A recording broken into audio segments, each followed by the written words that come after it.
Olá, no Salto para o Futuro de hoje, o primeiro da série Iniciação Científica, um salto para a ciência, nossos convidados vão discutir a prática científica na escola. Para esta conversa, convidamos o diretor do o diretor do Espaço Ciência e professor da Universidade Federal de Pernambuco, Antônio Carlos Pavão, que também é consultor desta série.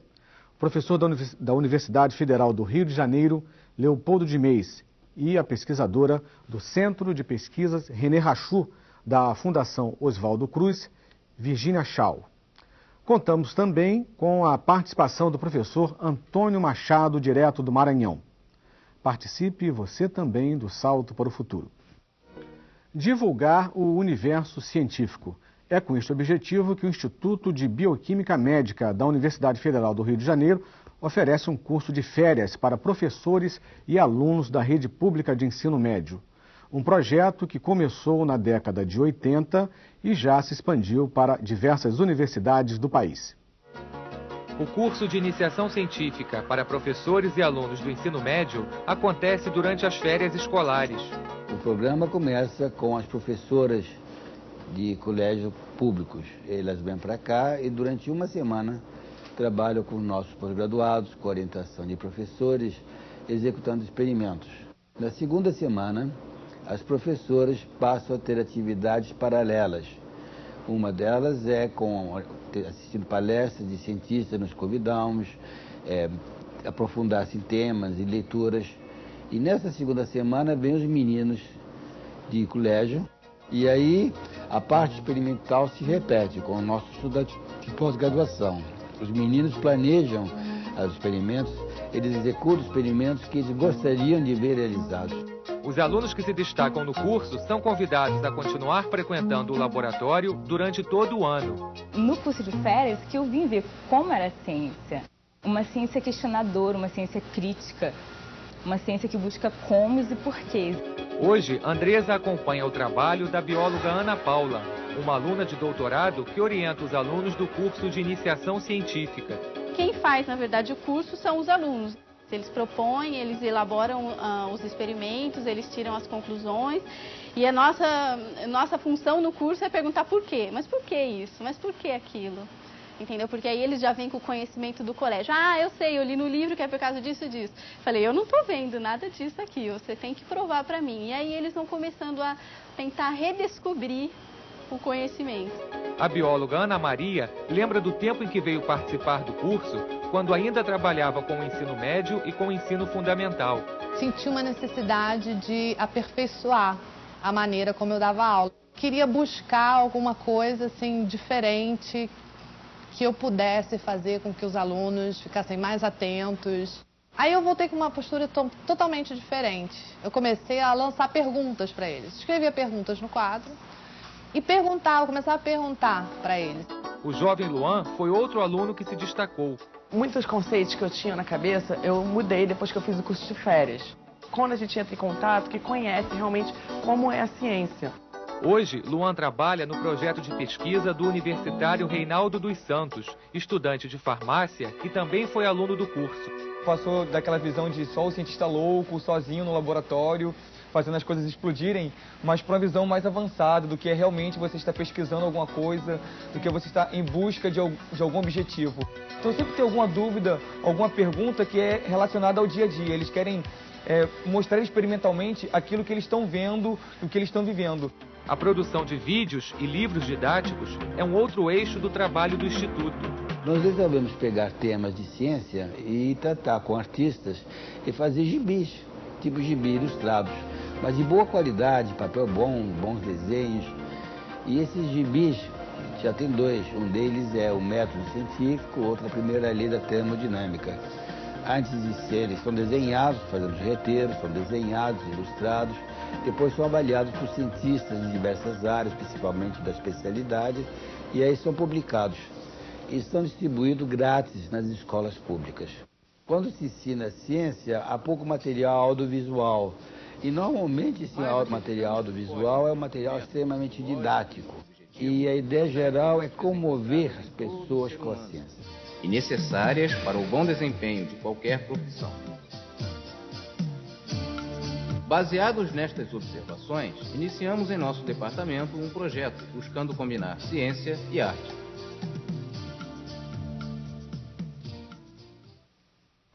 Bom, eu queria agradecer a presença de todos e saber inicialmente do professor Leopoldo o seguinte: esse menino, esse aluno de escola pública que está frequentando o Instituto de Bioquímica da UFRJ, ele tem alguma chance no seu trabalho, no dia a dia, lá no Instituto, de chegar à universidade? E ao chegar à universidade, que tipo de apoio material ele encontra no Instituto de Bioquímica da Universidade Federal do Rio de Janeiro? A ideia geral não é simplesmente melhorar um pouco o menino. O nosso objetivo é seguir o menino até a universidade. E 47 deles já entraram na universidade, mas não para aí. Seguimos até iniciação científica, universidade, pós-graduação. Para fazer o menino entrar, não basta dar uma pequena mesada. Isso tem sido dotado por diversas fundações. Nós pagamos, além disso, cursos complementares que o menino precisa, de inglês, de computação, o cursinho vestibular quando é necessário, todo o material didático, enfim, todo o suporte que o menino precisa para poder entrar na universidade.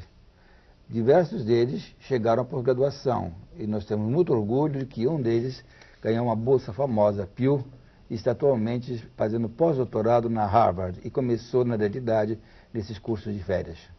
Virgínia, como é que é a atuação da Fundação Oswaldo Cruz nessa relação com a escola pública na área de pesquisa científica?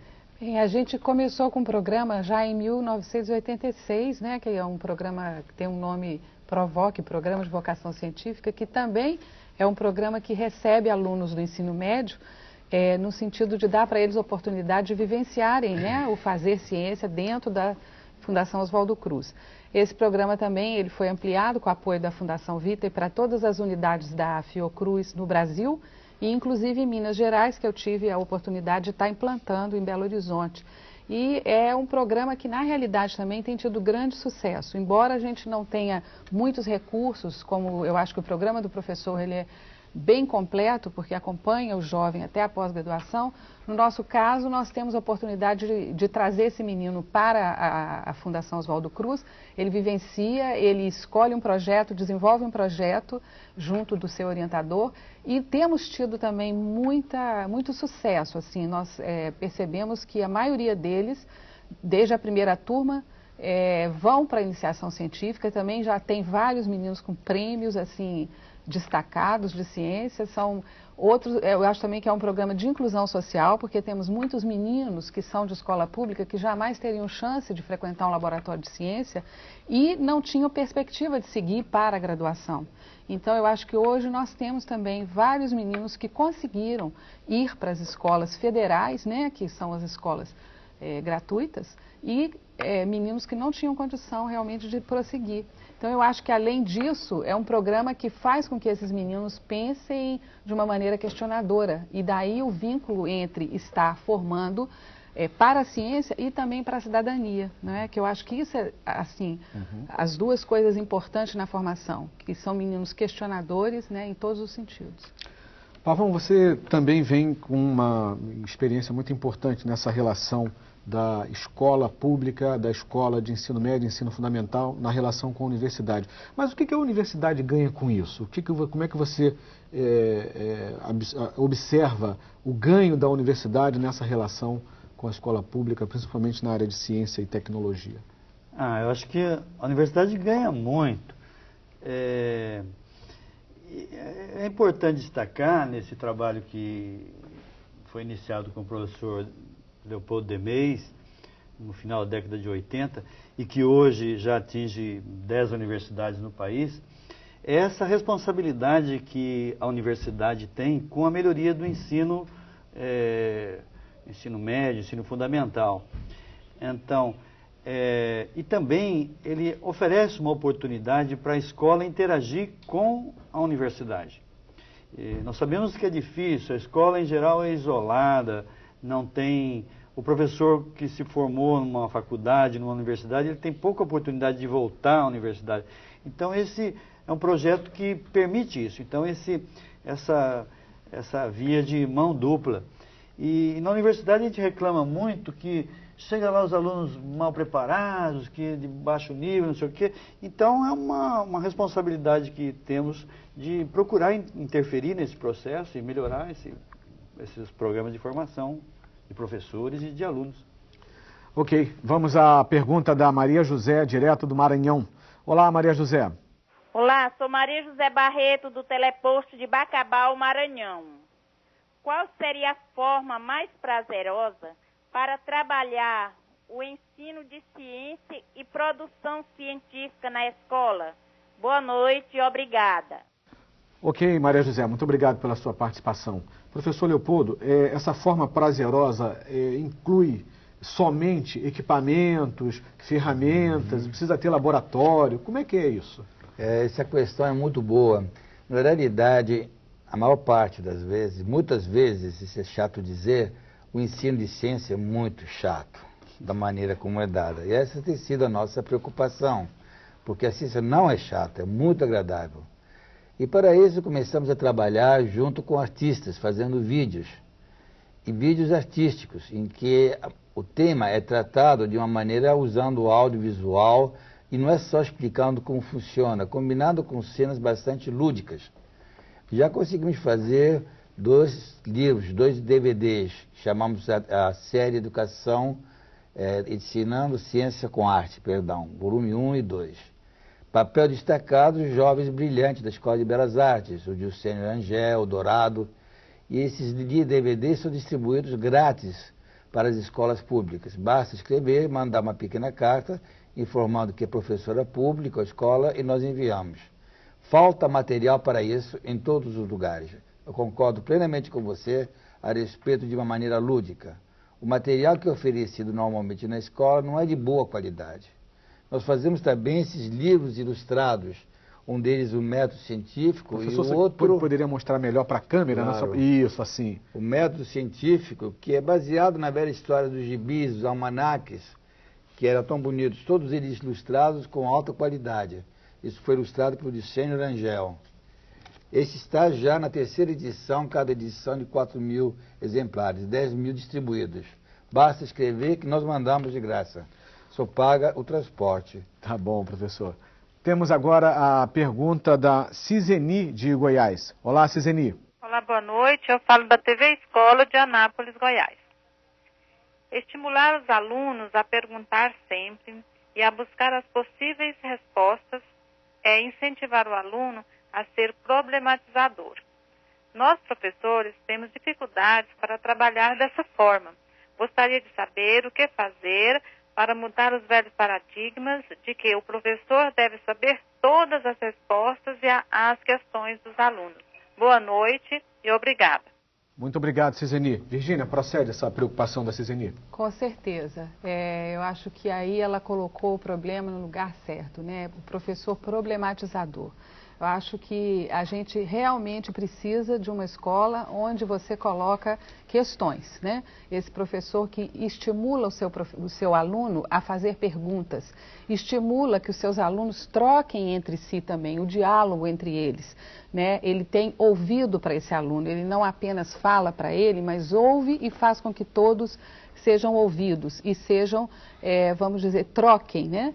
E a coisa também da honestidade, quer dizer, o professor não tem que saber tudo. É uma postura muito importante, que é a postura da honestidade na educação.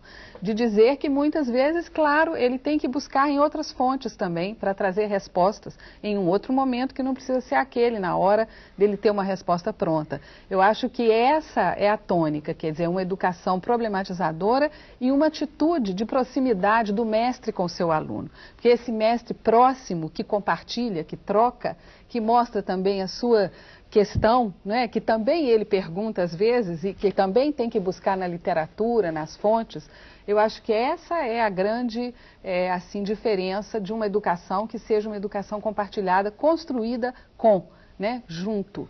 Então eu acho que esse é um ponto. Eu queria só emendar, se for possível, na pergunta anterior. Posso? Pode É porque eu acho que ela falou da coisa do prazer de ensinar, né? E o professor mostrou aqui a questão da arte e da ciência. Eu queria falar um pouquinho também da literatura infantil e da ciência. É uma forma também que a gente vem trabalhando, é utilizando a literatura infantil. Nós temos feito vários livrinhos em que os personagens ou são animais ou são crianças, como as crianças brasileiras que vão ler os livros. São crianças que vão estar aqui compartilhando vidas parecidas e que eles vão ser estimulados a contar um pouco a vida deles. Então, esse professor que escuta, que aprende a escutar, ele vai dar chance a que os meninos se coloquem e tragam a realidade para a sala de aula.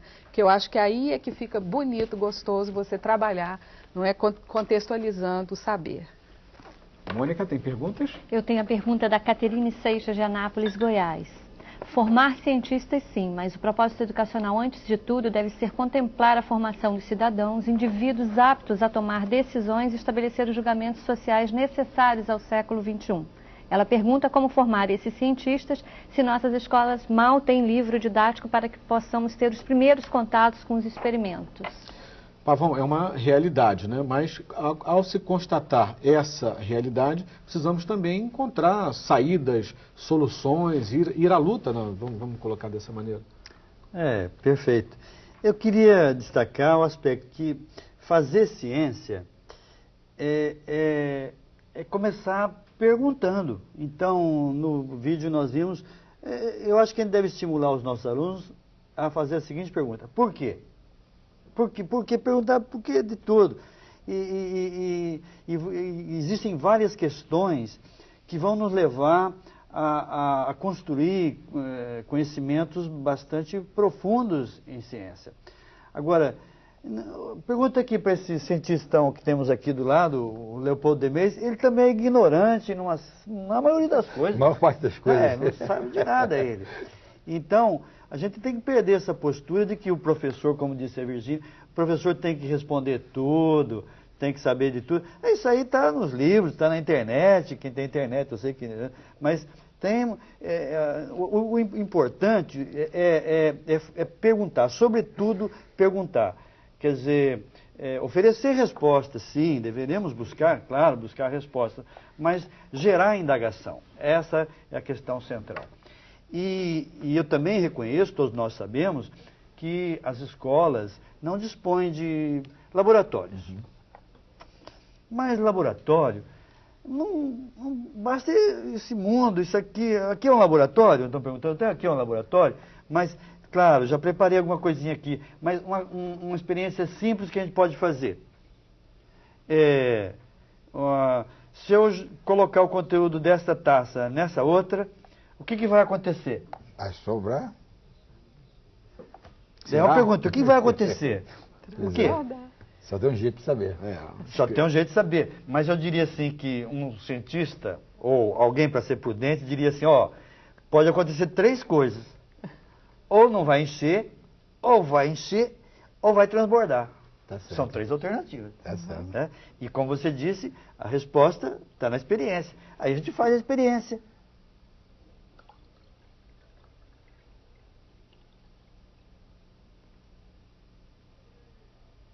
Não sobrou. Não sobrou. A primeira impressão que tínhamos é que iria transbordar. Né? Quer dizer, mas a experiência nos mostrou que não. E aí podemos continuar. Estou falando assim para dar um exemplo, porque a Caterine falou da questão de não ter material de laboratório. Também a Maria José lá de Bacabal falou isso. E veja... uma taça dessa aqui qualquer um pode ter. Ou mesmo que não tenha, se você tivesse só um copo desse simples, você poderia também encher. E eu vou aproveitar isso daqui e perguntar, e se agora eu colocar uma moeda aqui dentro, o que vai acontecer, essa moeda? Pode transbordar, não sei, será? Aí já aprendeu você, né? Pode transbordar ou não. Pode, né? Aí faz a experiência. Não, transbordou. E se eu colocar outra? Ainda não. E se eu colocar outra?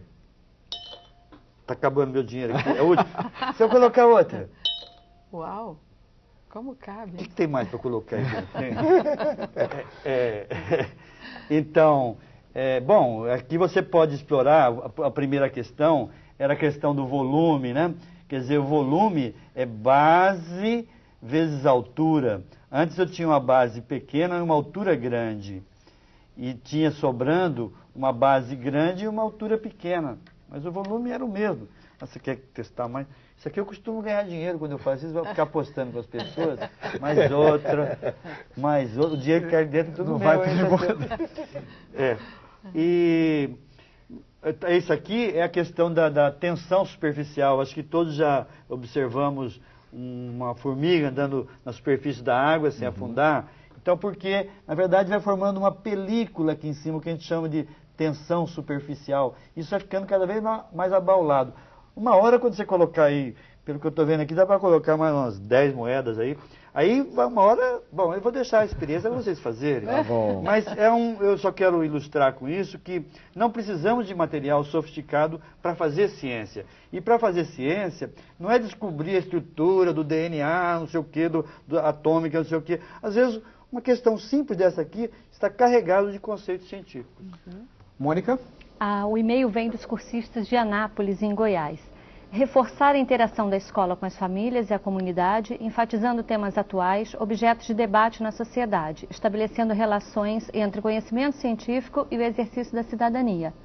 Os cursistas querem saber como estabelecer essas relações e, ao mesmo tempo, reforçar a interação escola, família e comunidade. Interessante. Professor Leopoldo, como é que o senhor vê a importância dessa interação escola, família, comunidade? Isso é bonito, muito bonito em princípio, mas eu acho que na prática não é uma coisa fácil de se fazer. Principalmente se há limitações econômicas. Sem dúvida nenhuma, o ensino busca essa comunicação. Eu acho que, sem dúvida nenhuma, educação é cidadania, primeiro passo para a cidadania. Mas as discrepâncias econômicas são, às vezes, tão cruéis que não consegue se ter acesso a isso num mundo que muda continuamente devido aos avanços do conhecimento. Então, aí acho que entra o papel importante da escola civilizadora e da universidade civilizadora. Civilizadora no sentido de colocar o contexto do conhecimento dentro do conceito humanístico e social. O que tem acontecido é que nós temos tido um crescimento muito rápido no planeta do conhecimento científico exato, física, química, biologia, médica, mas o conhecimento humanístico das artes tem sido muito lento. Isso gera discrepâncias que são difíceis de se costurar.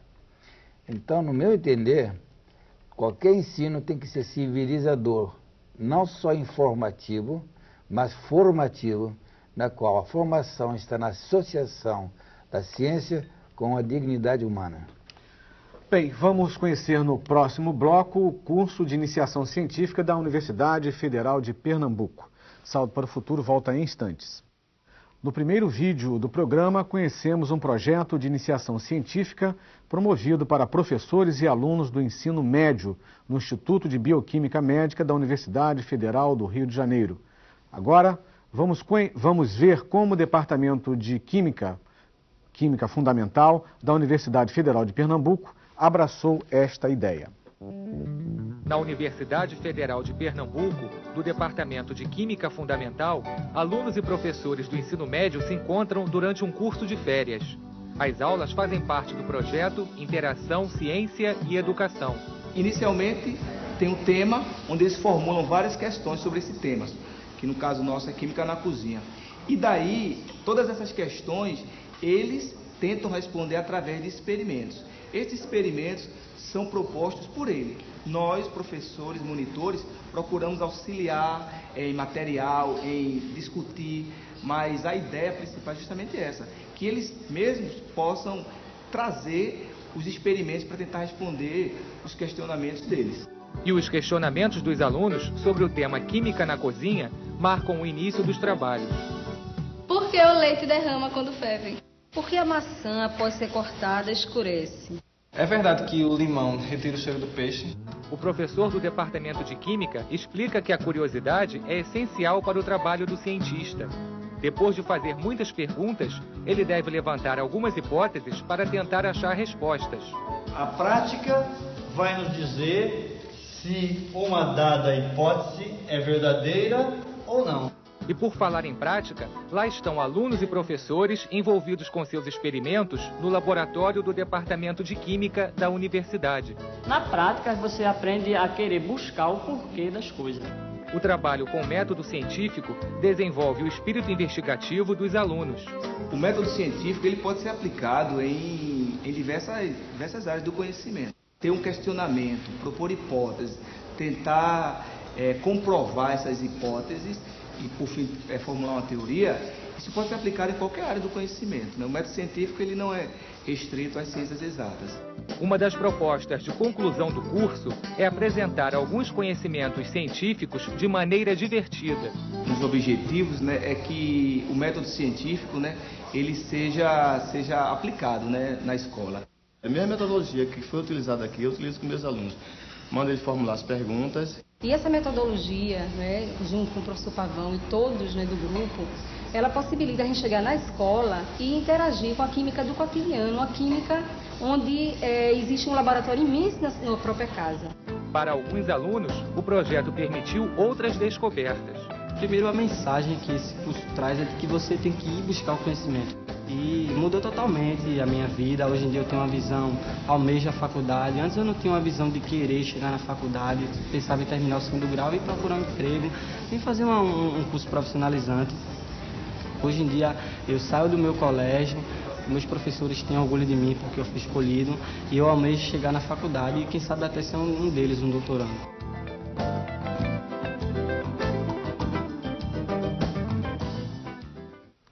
Pavão, esse depoimento do aluno João Luiz, que encerrou esse vídeo, é, acima de tudo, revelador, né, do quanto ele, especificamente, ganhou, né, ao participar dessas atividades.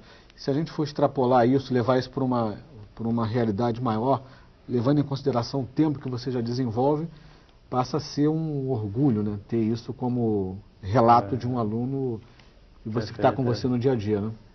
E eu acho que isso que o João fala é um sentimento generalizado entre todos aqueles que participam do curso. É claro, nós atingimos uma população muito pequena diante do universo que nós temos. Mas esse curso, por exemplo, ele tem um efeito multiplicador, porque nós selecionamos um professor e esse professor traz 2 alunos da escola dele. Quando esse professor volta para a escola, ele já tem automaticamente 2 monitores, vamos dizer, que vão auxiliar o professor na sua atividade. E isso acaba, vamos dizer assim, contaminando os outros professores da escola.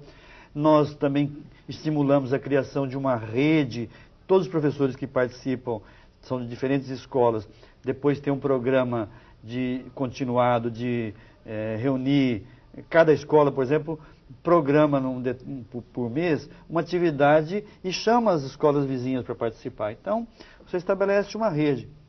Agora, eu queria destacar novamente, nós trabalhamos aí com a química na cozinha, e a Marieta, a professora Marieta, deu um depoimento assim, que nós temos um belo laboratório em casa, na cozinha. A cozinha não quer um laboratório melhor que a cozinha. Então, não precisa ter material sofisticado. Aliás, esse termo, laboratório, é do latim labor et ora, quer dizer, trabalhe e reze. Isso tem que acabar. O mundo, o ambiente, todo lugar que nós estamos é um laboratório. É claro que eu também admito que não é simples para o professor explorar assim, esse mundo, esse laboratório. Mas o professor também tem que sair desse papel, valorizar mais o seu papel como um problematizador. Essa é a questão que nós estamos destacando com isso. Quer dizer, e o tema Química na Cozinha, por exemplo, é um tema que todos poderiam trabalhar e, como eu disse também antes, basta perguntar. Não se preocupe com resposta, não. Primeiro se preocupe com a pergunta e com a formulação de hipóteses, checar essas hipóteses. E o básico é o porquê. O básico é o porquê. Mônica? Professor Leopoldo, a Iris do Rio Grande do Sul está pedindo para o senhor deixar um contato, pode ser um telefone, um e-mail, para que os professores possam solicitar o material, o livro, o CD que apareceu no vídeo. Correio eletrônico é dmeis@biocmed, Basta escrever para nós, nós mandamos o material, mas tem que ser público. Uma carta nós mandamos, só que você paga o frete, que é muito barato. Mas todo o material vai grátis, DVDs, livros, o que for necessário. Bom, quem não conseguiu anotar, ficou o tempo um pouco curto para você fazer essa anotação, é só entrar em contato com a nossa produção e nós vamos passar para você esse endereço citado há pouco pelo professor Demês, assim como também os telefones, onde você vai poder encontrar aí, chegar a esse material, ter acesso ao material divulgado há pouco pelo professor Demês. Virgínia, essa relação com o aluno, né? O aluno trazendo também para dentro do laboratório, trazendo para dentro da universidade as suas dúvidas, as suas preocupações. Como isso vem sendo tratado no projeto que você desenvolve com relação à Fundação Oswaldo Cruz? Que tipo de experiências vocês estão vivendo com relação a essa participação do aluno?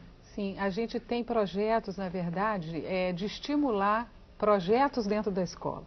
Então, uma das formas também de você trabalhar cientificamente as temáticas, no nosso caso da saúde, é desenvolvendo projetos dentro das escolas. Então, em geral, a gente trabalha com professores no sentido de fazer uma atualização de conhecimentos e de desenvolver com eles uma metodologia de projetos. Essa metodologia de projetos, ela visa justamente estimular que a escola desenvolva projetos sobre questões locais. Não é? Então, os alunos, junto com os professores, vão observar questões do ambiente, do entorno da escola, para que, na realidade, tragam para a sala de aula perguntas que sejam pertinentes a questões locais. Vamos dizer que ali tem um rio poluído, ou que não haja coleta de lixo, ou que tenha um problema de transmissão de uma doença, por exemplo, a esquistossomose, que é uma doença endêmica em Minas.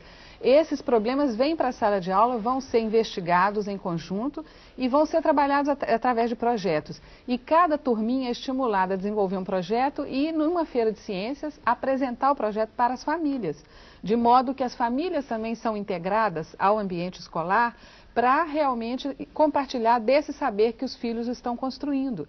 E realmente nós podemos trabalhar questões locais, mas sem perder, claro, as questões globais. É tudo, na verdade, uma coisa de relação, né? Você parte, por exemplo, de um rio poluído, mas você vai pensar na poluição do planeta, né? Então, acho que é por aí, quer dizer, que você pode fazer essa rede, essa conexão, né, do saber e também entre escola e comunidade. Acho que a aprendizagem por projeto, para nós, tem funcionado muito bem.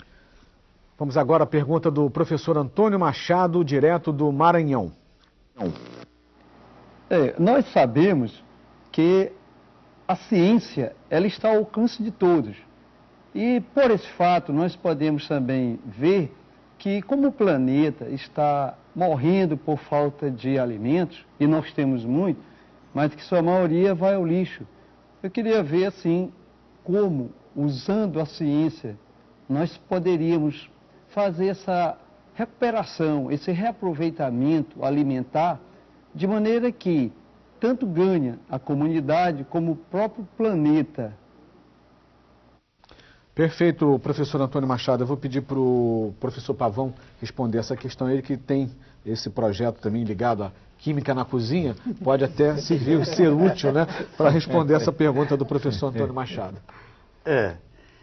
Bom, a ciência ela pode ser utilizada tanto para o bem quanto para o mal. Ela quer dizer que em si a ciência não é má nem boa. Agora,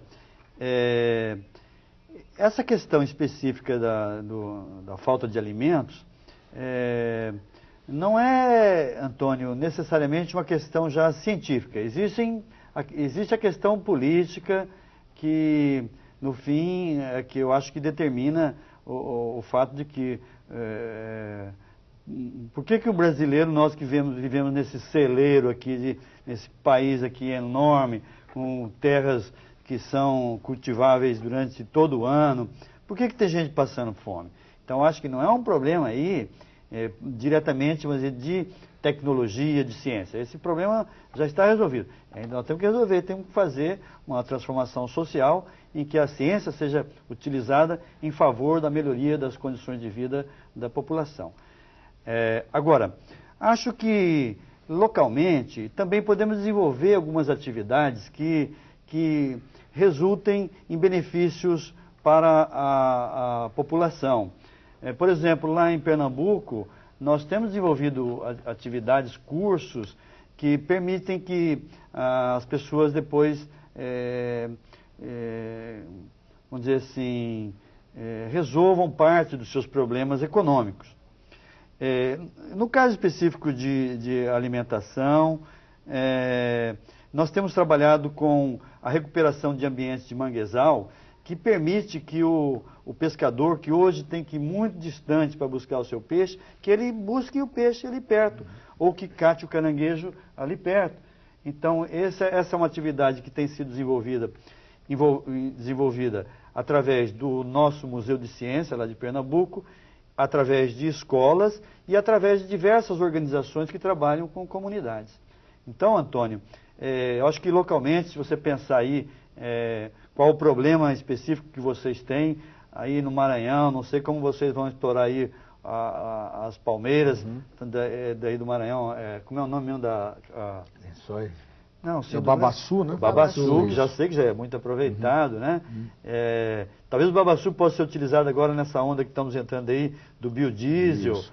E isso pode ser uma pesquisa que você pode desenvolver junto com seus alunos e, eventualmente, encontrar uma solução para angariar recursos. E responder essa questão na prática, né? Na prática, Perfeito. Também. Mônica? A cursista Silvia, aqui do Rio de Janeiro, está pedindo para o professor Leopoldo falar um pouco mais sobre as experiências desenvolvidas com os professores e alunos das escolas de ensino médio e quais têm sido os resultados alcançados e o que mudou na prática desses professores participantes. Ok, professor Leopoldo, para responder a pergunta da Silvia. Pois é. Silvia, tem passado cerca de 1000 professores nesses cursos ao longo dos anos. Não é possível acompanhar, eu não tenho uma avaliação perfeita disso. Mas os resultados nos parecem bons no sentido que muitas delas voltam outra vez à universidade, procuram contato conosco e já uma das professoras que começou com esses cursos de férias fez doutorado conosco e atualmente é professora do UFRJ, a doutora Denise Lanes.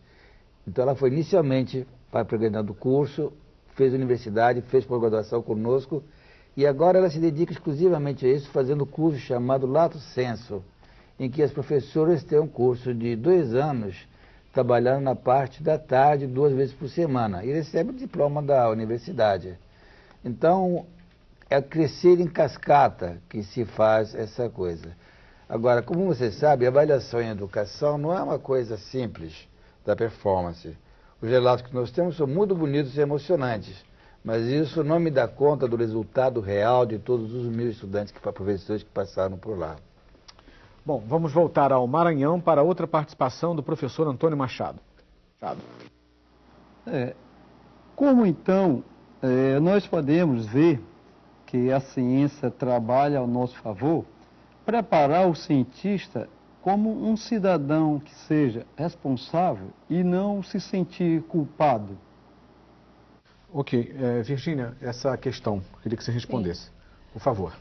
Ele fala mais na questão do cientista, né? Eu acho que a formação do cientista, ela já é uma formação questionadora, já é uma formação que demanda também engajamento social.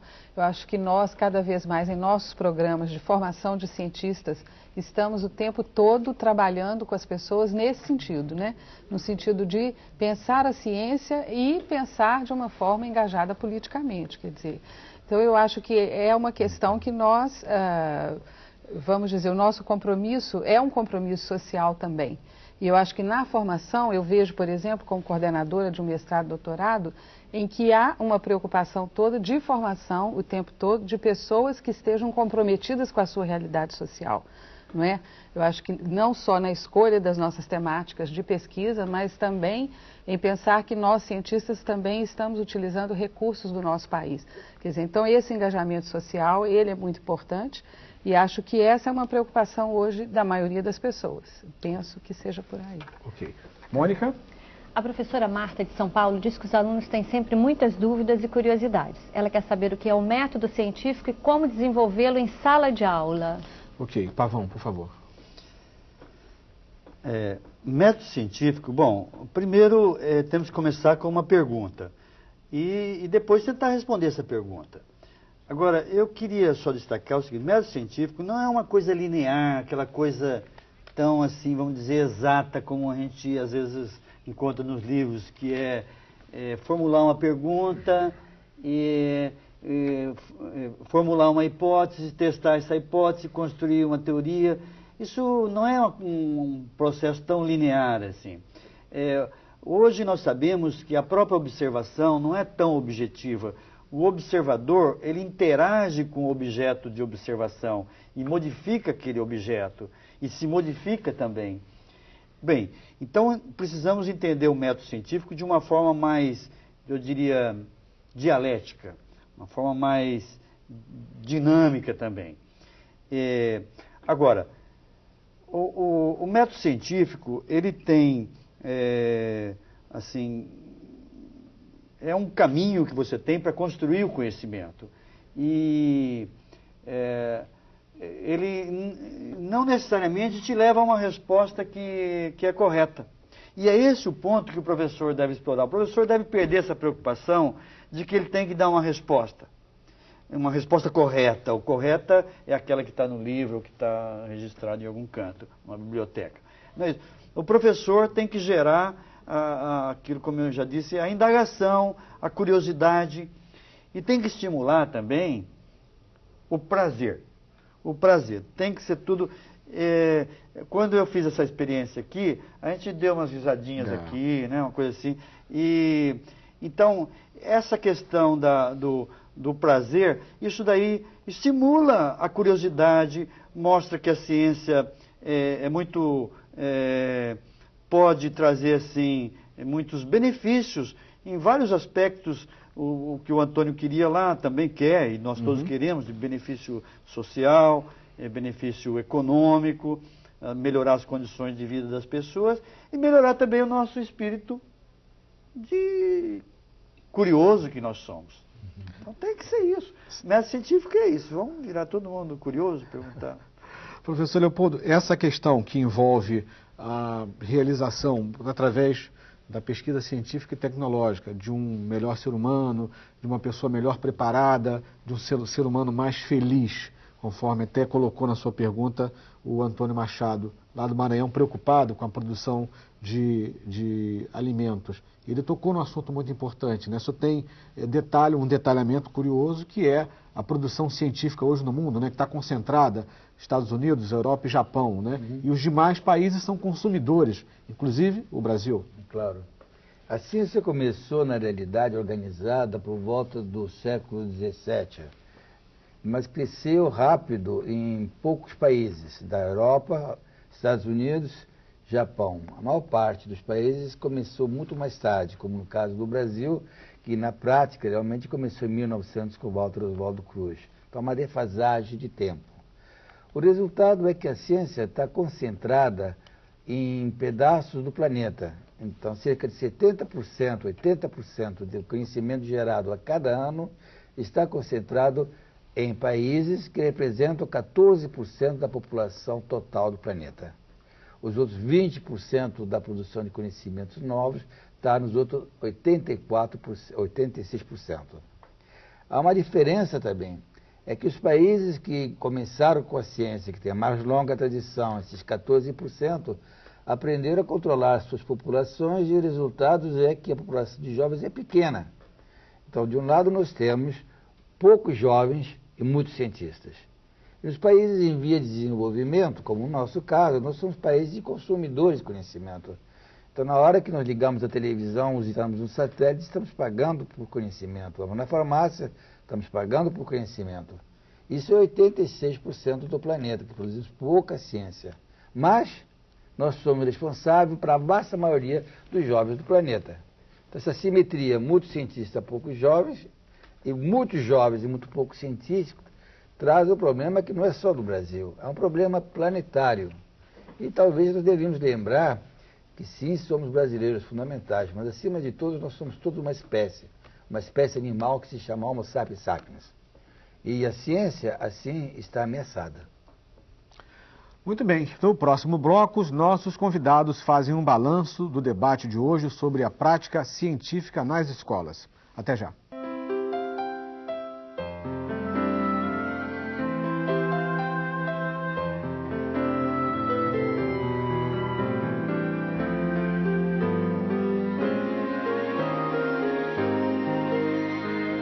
Todo ser humano é um cientista por natureza. É só continuar. Ciência é a base do futuro. Ciência vale a pena. Uma campanha Rede Globo em parceria com o Instituto Ciência Hoje. Último bloco do programa. Agora, nossos convidados fazem as suas considerações finais sobre a prática científica nas escolas. Virgínia, suas considerações finais. Bom, eu vou pegar carona ali naquele vídeo anterior, né, que eu acho que essa colocação é muito importante, quer dizer, a gente tem esse cientista dentro e tem uma frase bonita do Fernando Pessoa, nosso grande poeta português, que ele fala que as escolas muitas vezes elas nos enchem com um saber, às vezes tão livresco, tão pouco associado à vida e ao cotidiano, que ele falava assim: poxa, eu preciso raspar o aprendido para chegar realmente à essência do saber, muitas vezes. Então, eu acho que a escola tem que ser essa escola problematizadora, uma escola que faz pergunta, porque, na verdade, é aí que está o cerne da questão. Quer dizer, a gente não pode perder essa oportunidade de ser o curioso que é. A escola não pode matar esse desejo de saber que a gente já traz naturalmente desde a infância.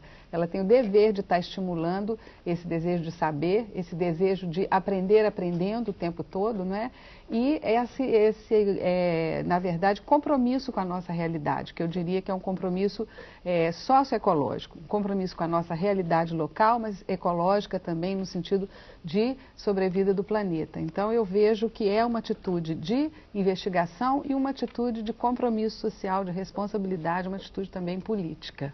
E levando em consideração esse aprendizado, né, é sempre bom considerar que é um aprendizado de mão dupla, né? Sem mão dúvida. e contramão, o professor aprendendo com o aluno aprendendo com o professor. Isso, compartilhado, justamente. Ok, Virgínia, muito obrigado. Leopoldo. Nesses cursos de férias, os beneficiados não são somente os professores e os alunos, mas muitos dos nossos pós-graduados, que, orientando esses meninos, aprendem uma nova realidade que não estão familiarizados, só em teoria, vivem com ela. Agora, gente de boa vontade, as há em muitas, mas boa vontade não é suficiente. É fundamental que haja recursos para poder desenvolver essa boa vontade. Muito do nosso trabalho foi financiado pela Vita, que infelizmente vai embora agora do Brasil, nos deixa. Sem recursos, não é possível organizar esses cursos, preparar material, isso custa dinheiro. Então, a acessibilidade do governo nesse sentido é fundamental. Nós temos tido apoio do CNPq, recentemente da CAPES, gloriosamente, da FAPEG, mas tudo em escala que, devido às condições econômicas atuais, é modesta. Há muito o que fazer no Brasil. Existem muitos homens de boa vontade nas diversas universidades que querem integrar a escola com a universidade, querem crescer o país e dar a cidadania.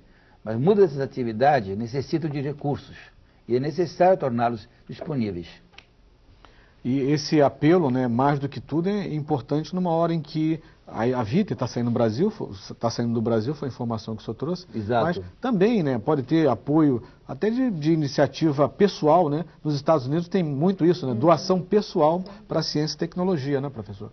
Vamos incentivar isso aqui no Brasil também, né? Claro, mas eu acho que para poder fazer esse incentivo, como há nos Estados Unidos, é uma mentalidade toda já desenvolvida. E precisamos construir aqui também. Construir aqui também, mas Perfeito. sem dúvida nenhuma o governo tem sua responsabilidade. Tá bom, muito obrigado, professor Leopoldo. Pavão, suas considerações finais.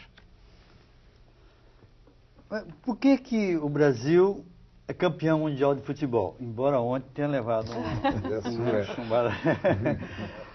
Mas porque todo mundo joga futebol. Então, é a lei da transformação da quantidade em qualidade. Então, a minha tese é o seguinte: precisamos transformar todos os estudantes em cientistas, e professores também.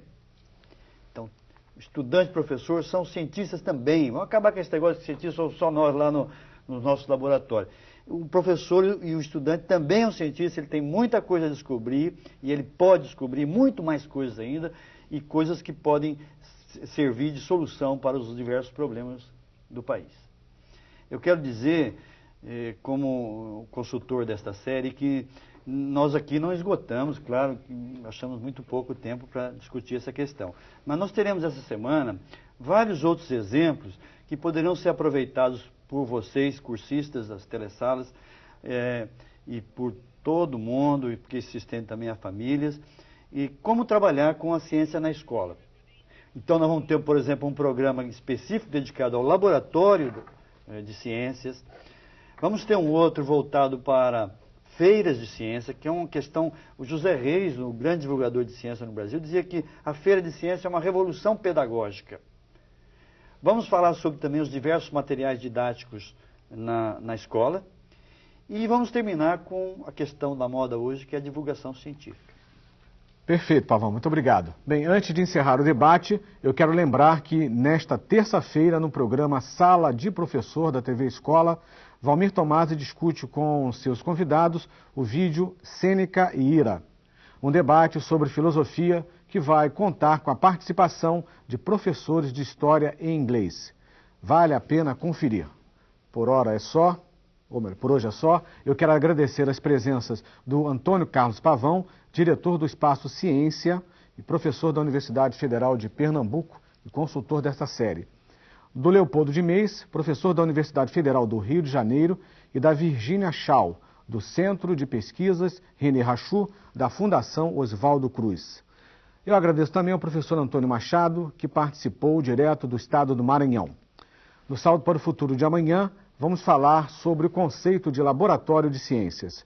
E para acompanhar a série Iniciação Científica, um salto para a ciência, leia também os textos do boletim. Se você ainda não tem, acesse a página do Salto no endereço www.tvabrasil.com.br/salto.